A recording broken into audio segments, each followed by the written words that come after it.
Olá, meu aluno, minha aluna. Eu sou o professor Gustavo Viegas e nesta aula nós veremos Teorema de Pitot. Rémy foi um cientista com ampla área de interesse. Por exemplo, ele estudou os insetos e também as aves e os animais marinhos. Aqui eu tenho uma imagem de um estudo que ele fez da cabeça de um animal que está em putrefação. O Rémy também estudou como é que se produz aço e cerâmica. E existe a escala termométrica que leva o seu nome. Você provavelmente já ouviu falar em Kelvin, graus Fahrenheit, graus Celsius.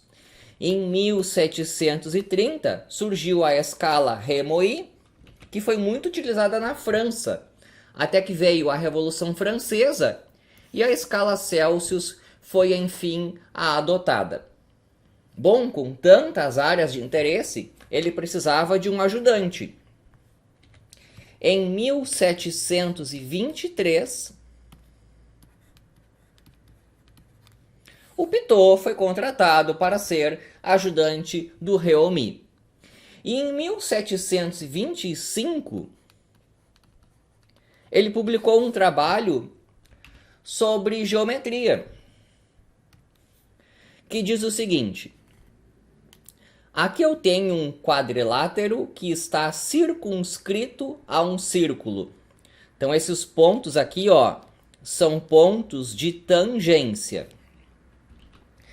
O que vale é o seguinte: se eu pegar esse comprimento aqui, o comprimento desse lado A, e somar com o comprimento do lado que é oposto a ele, esse B aqui, A mais B, isso dá igual a soma do comprimento desse lado C com o comprimento desse lado D.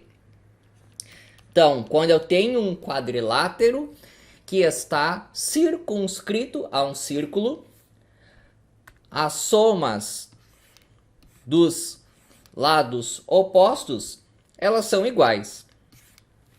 Por exemplo, se eu puser aqui 10, aqui 9 e aqui 5, a minha pergunta é quanto que vale esse aqui?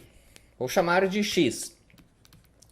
Bom, eu tenho que somar os comprimentos dos lados opostos. Esse 10 com esse 5, isso dá a mesma coisa que somar esse 9 com esse x. Então aqui, o 10 mais o 5 é igual ao 9 mais o x. Bom, 10 mais 5 é 15. 9 mais 6 é 15. Então isso aqui vale 6. Vale também a recíproca. Ou seja, se eu fizer isso aqui, se eu pegar um quadrilátero de tal maneira que eu sei que as somas dos lados opostos, elas são constantes, então esse quadrilátero está circunscrito a um círculo.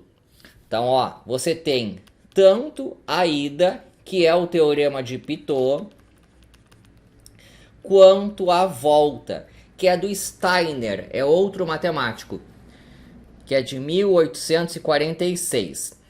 Essa volta é demonstrada em outra aula. Então, juntando os dois resultados, o do Pitot e o do Steiner, nós temos o seguinte: um quadrilátero é circunscrito a um círculo, C e somente C, as somas dos lados opostos são iguais. Bom, essas demonstrações são vistas em outra aula. Só para fechar um pouco sobre o Pitot, em 1732, ele teve uma outra área de interesse, que foi estudar a velocidade com a qual a água corre ali no rio Sena. E ele inventou um aparelho que se chama tubo de Pitot. E esse aparelhinho é usado até hoje em dia.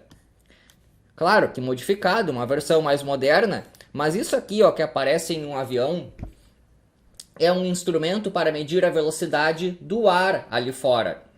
A origem do tubo de Pitot foi determinar a velocidade de águas em rios, em particular o rio Sena. Mas se usa até hoje em aviões, e aqui uma imagem da Fórmula 1. É um teste para ver como é que funcionava o vento ali em volta do carro. E aqui aparecem diversos tubos de Pitot. Espero que tenha gostado. Inscreva-se no canal para, por exemplo, ver a demonstração do resultado. E é isso daí.